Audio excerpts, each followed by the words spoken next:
ওই মাইকের সামনে কথা বলার অভিজ্ঞতা আমার নাই। এখানে তো অনেকেই অনেক আলোচনা করতেছেন। এখন এটা হচ্ছে যে এটা একেবারেই হচ্ছে বুদ্ধিবৃত্তিক প্ল্যাটফর্মের মতো হয়ে গেছে।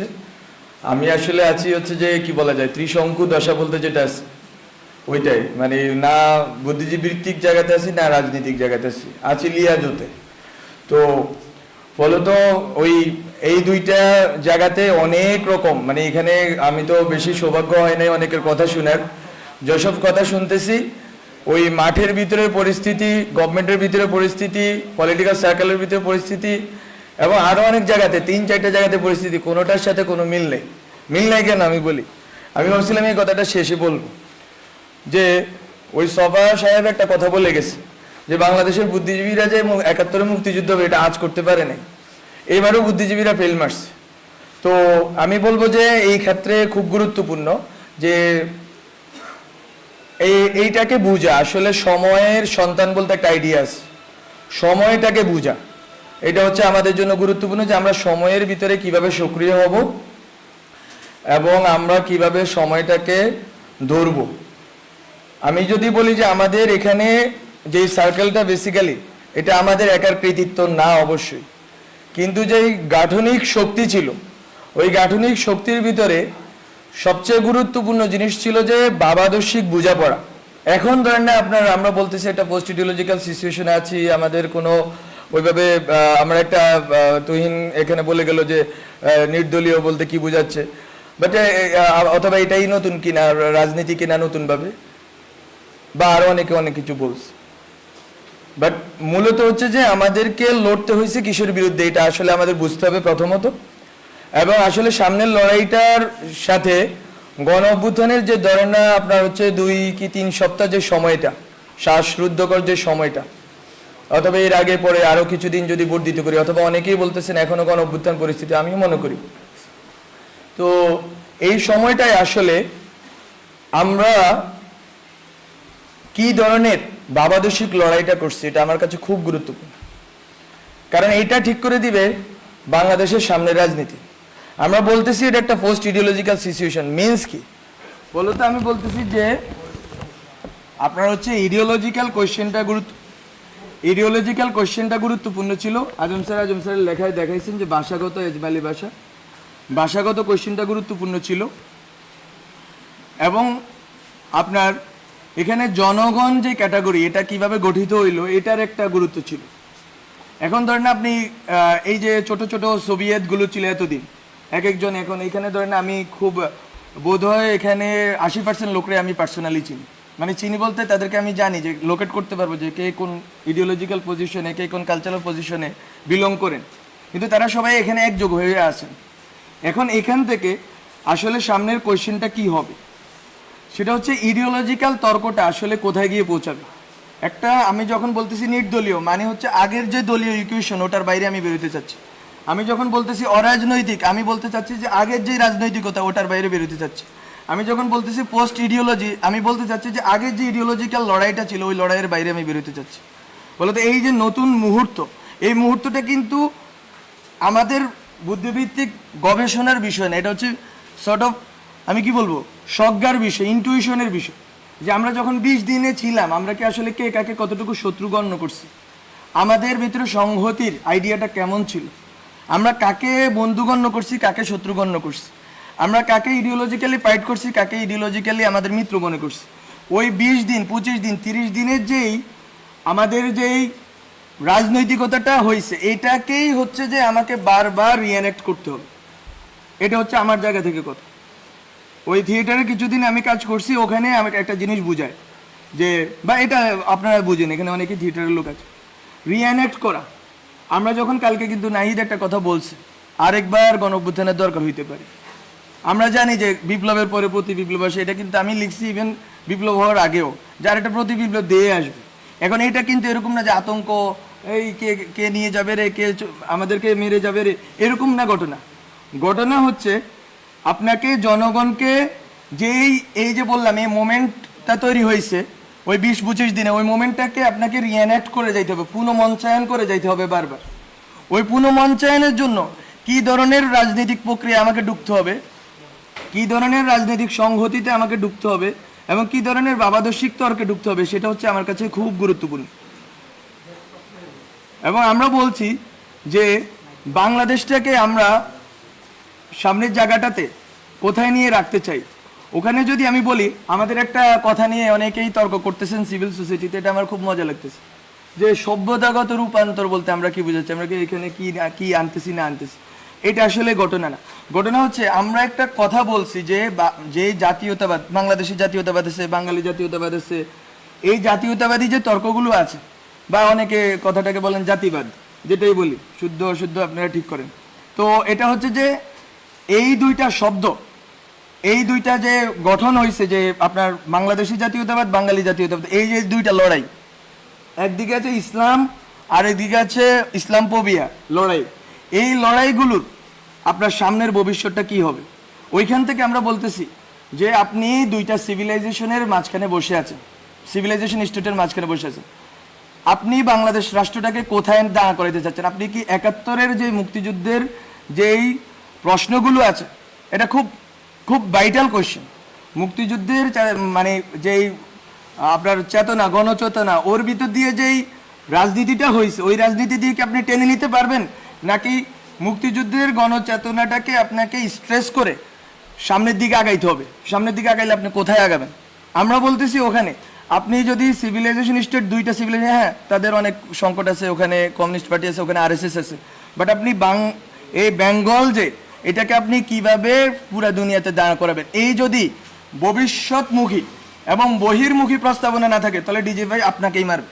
ডিজে ভাইয়ের কাজ না আপনার, এখানে বললে আবার শুনে ফেলবে ওরা, তো ডিজে ভাইয়ের কাজ না যে আপনাকে গুলি করা।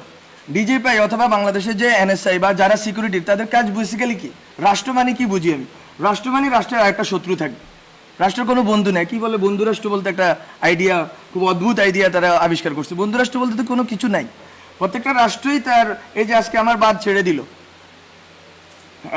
তো, এটা তো এরকম অনেকে বলতেছে এটা রাজনৈতিকভাবে আমাদের বিরোধিতা করতে হবে, করবো, কিন্তু রাষ্ট্র তো এমন একটা জিনিস, সে তার স্বার্থটা দেখবে। তো বন্ধু রাষ্ট্র বলতে কোনো আইডিয়া নেই। বলতো আমি রাষ্ট্র জিনিসটাকে কিভাবে ডিল করবো? এখন যখন আমার দুই পাশে দুইটা সিভিলাইজেশন স্টেট দাঁড়ায় আছে, আমি আসলে কিভাবে ডিল করলে বাংলাদেশের বিশিষ্ট অবস্থানটাকে, এটা আমাকে যদি কেউ ব্যাখ্যা করে বলতে পারেন বলে, যে আমি কেন বাংলাদেশ রাষ্ট্র নামে দাঁড়াই থাকতে হবে, আবার কি জন্য দাঁড়াবো? আমি কি ৭১ দিয়ে ওই ইকুয়েশন সলভ করতে পারছি কিনা? যদি সলভ করতে পারতাম তাহলে বেশিরভাগ দাঁড়াইলো কেমন ৭১-এর উপরে? বলে তো আমি বলতেছি এগুলো হচ্ছে যে আপনাদেরকে রিএভালুয়েট করতে হবে। এবং এটা সভ্যতা বলতে কোনো ইসলাম, হিন্দু এইসব জিনিস আমি বলতেছি না। এটা হচ্ছে আপনারা যদি বেঙ্গল বেসিন, আমরা বেসিনে বসে আছি, বেসিনে আমাদের ল্যান্ডটা, আমাদের দেশটা বেসিন ল্যান্ড, এটা হচ্ছে একটা ধরনের সিভিলাইজেশনাল কনফ্লুয়েন্স ঘটছে এখানে, সব ধরনের সিভিলাইজেশন এখানে এসে মিলিত হয়েছে। এইটা কতটুকু শক্তির জায়গা? উই হ্যাভ ডিফারেন্ট, আমি বলছি there are many Islams in this world, Islams বলতেছি, তো আমার এখানে একটা ইসলাম আছে, আমি ওইটাকে কতটুকু গ্লোবালি রিপ্রেজেন্ট করবো? This is the question of, this is really the question of national integrity and security. এটা অনেকে বুঝতেছে কিনা আমি জানি না। আমার এখানে যেই সেকুলার রাজনীতির কাঠামো আছে, এটাকে তো আমাকে ইনটেক্ট রাখতে হবে। এখন এই সেকুলার রাজনীতির কাঠামো কি, সেকুলার আর সেকুলারিজম, এটা অনেক তর্ক আছে, তালাল আসাদে অনেকে পড়ে বেজে ফেলছে, কিন্তু সেকুলার আর সেকুলারিজমের তর্কে যে আমি এখনো পর্যন্ত ডিল করি নাই, আমি কি এই রাষ্ট্রটা সেকুলার করব নাকি সেকুলারিস্ট করব, অনেকগুলো তর্ক আছে। বলতো আমি, এবং ওই সেকুলারিজমটা কি হবে? ওইটা কি ৭২ সংবিধানের সেকুলারিজম হবে, নাকি আমরা এখন যখন আমরা বলতেছি, আমরা অনেকেই বলতেছি যে নিউ কনস্টিটিউয়েন্ট অ্যাসেম্বলি লাগবে, কিন্তু তর্কটা দেখেন, খেয়াল করেন, সবাই বলতেছে ৭২ সংবিধানের কন্টিনিউটি। আপনি ৭১ ধরতে পারেন, কিন্তু ৭২ আমি মনে করি ধরতে পারেন না। আপনাকে ৭২-এর ব্যাপারে ক্রিটিক্যাল হইতেই হবে, এবং অনেকেই ক্রিটিক্যাল আছেন এখানে, রাজনৈতিক বর্গে অনেকেই ক্রিটিক্যাল আছে। বলতো ওই যে রাজনীতিক যে কাঠামোটা গঠিত হয়েছে, ওইটাকে তো আপনি চুড়ে ফেলতে চাচ্ছেন। চুড়ে ফেলতে চাইলে ওই সময় যে সেকুলারিজম আছে, এটাকে আপনাকে কিন্তু আবার রিডিফাইন করতে হবে। এবং নতুনভাবে এখন যে সেকুলারিজম আছে, সেই সেকুলারিজম, এখন তো সেকুলার মানুষ, আপনি কি এখানে ধরেন আন্দোলন, আমরা তো স্লোগান থেকে শুরু করে অনেক নাম টামও ঠিক করছি, আপনি কি এখানে দেখছেন কোন স্পেসিফিক? আমরা কি করছি? আমরা বলছি যদি মোমবাতি প্রজ্বলন দাও, বলে দাও যার ইচ্ছে হবে সে দোয়া পড়ুক। আমরা বলছি ১ মিনিট নীরবতা পালন করবে, যার ইচ্ছে সে দোয়া করুক। আপনি এতদিন কি করছেন? আপনি ঢাকা শহরে বসে পুরো বাংলাদেশের মানুষকে আলাদা করে ফেলছেন। এই আন্দোলনে অনেকেই অনেক ব্যাখ্যা করবেন, উই নো হোয়াট হ্যাপেন্ড। এই আন্দোলনে বাংলাদেশের মানুষ একটা গ্রামের হুজুর কেন অ্যাকোমোডেট ফিল করছে? হাসিনা বিরুদ্ধে না, বিকজ অফ দ্য ল্যাঙ্গুয়েজ। এটারই বলে সেকুলার ল্যাঙ্গুয়েজ। এতদিন সেকুলার বলতে আপনারা যেটা বলছেন ওটারে হচ্ছে যে একটা মধ্যবিত্তের একটা বাবল, আর হচ্ছে আওয়ামী লীগের একটা কাঠামো। তো তো এখন আপনাকে এই যে প্রত্যেকটা বর্গকে রিডিফাইন করতে হবে। রাজনীতি নতুনভাবে করতে হলে আপনাকে প্রতিটা বর্গকে রিডিফাইন করে করে আগাইতে হবে। এবং এখানে অনেক কথা আসতেছে কার কতটুকু স্টেক আছে না আছে, স্টেক সবারই আছে। এখন নাম ধরে ধরে বললে তো এখানে কেউ দাঁড়ায় থাকতে পারবেন না। 100 জনের উপরে, আমি তো যখন বন্দি ছিলাম বাসার ভিতরে, এই যে আপনার প্রথম 210 জন যখন এলো, তখন এর ভিতরে 84 জন হচ্ছে দিনমজুর, একজন আছে দিনমজুর এখানে। তো কিসের জনতা? আপনি হুজুর মারা গেছে, মাদ্রাসার হুজুর মারা গেছে কয়টা আপনি খোঁজ করেন, আছে কেউ এখানে? নাই। কিন্তু তো আপনি বলতেছেন ইনক্লুসিভ করবেন, সেকুলার করবেন, করতে পারবেন না। বলে তো আপনাকে আমি এই জন্য বলতেছি, ওই জনগণের যেই চেতনা ওটা সেকুলারে, এটা নিয়ে দ্বিমত নাই। তো ওই চেতনাটাকে তো আপনাকে আবার রিএনেক্ট করতে হবে। ওই রিএনেক্ট করার প্রস্তুতিগুলো তো থাকতে হবে সোসাইটির ভিতরে, এবং ওই বোঝাপড়াটা থাকতে হবে।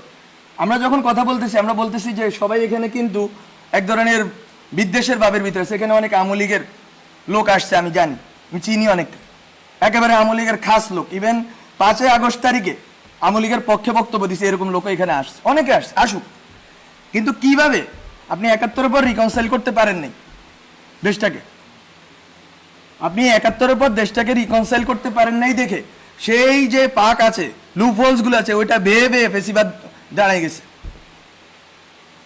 আপনি জামাত প্রশ্নটা আপনারা টিকে রাখছেন, বলো তো এখনো একই লুপ হোলস তৈরি হবে কিনা? আমি আওয়ামী লীগ নিষিদ্ধ করে দিব? নিষিদ্ধ করব কিসের প্রক্রিয়া করব? আওয়ামী লীগ যারা বিশ্বাস করে, আওয়ামী লীগে যারা ইমান আছে যাদের, তাদেরকে আমি কিভাবে ডিল করবো? তারা তো আমার সোসাইটিতে আছে, তারা তো নাগরিক। একটা টার্ম নিয়ে অনেকেই বিরোধিতা করতেছেন, ছাত্র নাগরিক কেন বলতেছে? বিকজ আমি স্টেট চাই, স্টেটে সিটিজেন থাকে, পিপল অবশ্যই থাকে। পিপল তো কাঠামো, প্রথমকার কাঠামো। আমি বলতেছি এটা ভবিষ্যমুখী হিসাবে, এটা নিয়ে আমরা আরেকটা তর্ক আরেকবার করবো। কিন্তু আমি বলতেছি যে এখানে আওয়ামী লীগের যে লোকগুলো আছে তাকে আপনি কিভাবে রিকনসাইল করবেন? আপনি কি আরেকটা সুযোগ দিবেন ভারত বা অন্য রাষ্ট্রগুলোকে যে এই দেশটাকে বিভাজন করে আরেকটা গণজাগরণ মঞ্চ হবে, আরেকটা এই সেই হবে, এবং এর ভিতর দিয়ে আবার দেশটাকে বিভাজন করা হবে এবং পেশিবাদকে টিকে রাখা হবে? এটা বিএনপির পেশিবাদ হইলে তো এটা বিরোধিতা আমার করতে হবে। বলে তো এই কোয়েশ্চেনগুলো আপনারা মাথায় রাখেন যে রিকনসিলিয়েশন প্রসেসটা কি হবে এই ন্যাশনের। এই দেশের মানুষগুলো একজোট হবে কিভাবে? এই দেশের মানুষগুলো এই যে 20 থেকে 25 দিন একটা ধারণাকে একটা জায়গায় এসে একমত হয়ে গেছে, এবং ওখানে কোনো বিভাজন ছিল না।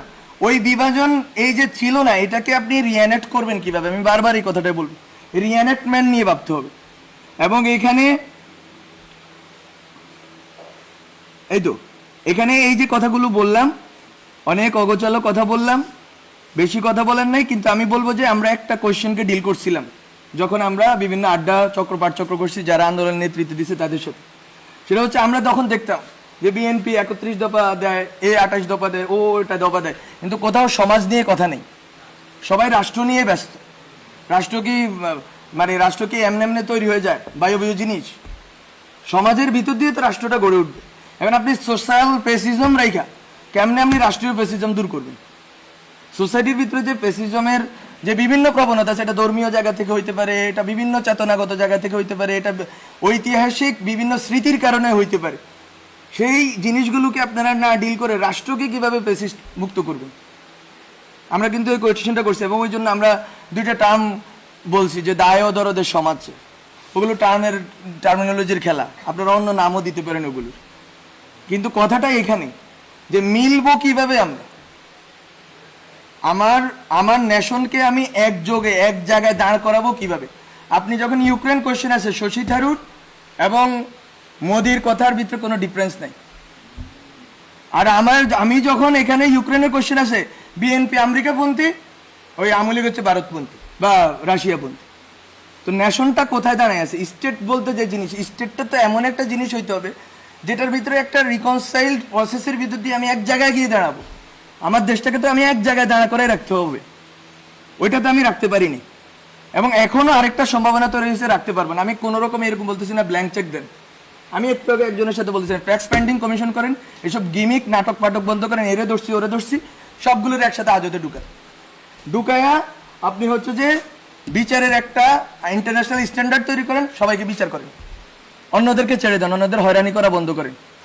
সিম্পল, এটা এত বড় কিছু না। এটার বিশ্বব্যাপী এটার উদাহরণ আছে, এবং বিচার করার পরে সোসাইটিতে ওই লোকটা রিহ্যাবিলিট করতে হবে।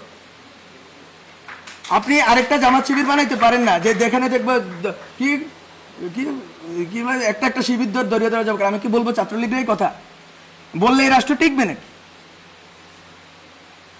বলো তো। আমি বলবো যে আমি অনেক কথা অগোছালোভাবে বলছি।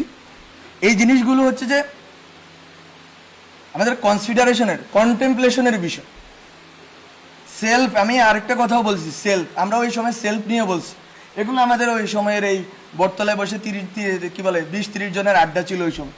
ওখানে বলছি লাইফ স্টাইল যদি চেঞ্জ না করেন একেবারে নিচের জায়গাতে, তাহলেও তো আপনি ফেসিবাদে দাঁড়াইতে পারবেন। আপনার লাইফ স্টাইলের ভিতরেও ফেসিজম আছে, ফলত আপনারা উপরি কাঠামো থেকে ফেসিজম দূর করবেন, সংবিধান সভা বানাবেন, বা মানে অনেক তো খেলা আছে, গঠন আরো অনেক কিছু করবেন। কিন্তু জনগণ, ব্যক্তিটা কোথায় আছে? ব্যক্তি মানুষের যে হাজার হাজার, এখানে অনেকে কথা বলতেছে, এই যে ভাই বললো ইম্পালসিভ হয়ে গেছে তরুণদের ইম্পালসিভ জিনিস। আরেকটা কথাও আছে এটার পিঠে, যে তরুণরা তো ট্রমাটাইজড হয়েছে। ঢাকা শহরের লাখ লাখ, ঢাকা শহরের না, মফস্বল বিভিন্ন এলাকার তরুণরা ট্রমাটাইজড হয়েছে। আপনি তাদের ট্রমা কিভাবে ডিল করবেন? এই মানসিক স্বাস্থ্যের সমস্যা আপনি কিভাবে ডিল করবেন এই নতুন রাষ্ট্রে? বলে তো অনেক কোশ্চেন আছে, কিন্তু এই যে ব্যক্তি পর্যন্ত তো পৌঁছাইতে হবে। ব্যক্তি সমাজকে আমি পরিগঠন করলে আমি রাষ্ট্রকে এদিক ওদিক করতে পারবো, কিন্তু রাষ্ট্র আবার আমি সার্বভৌম করবো কিনা ওই তর্কেও আমাকে থাকতে হবে।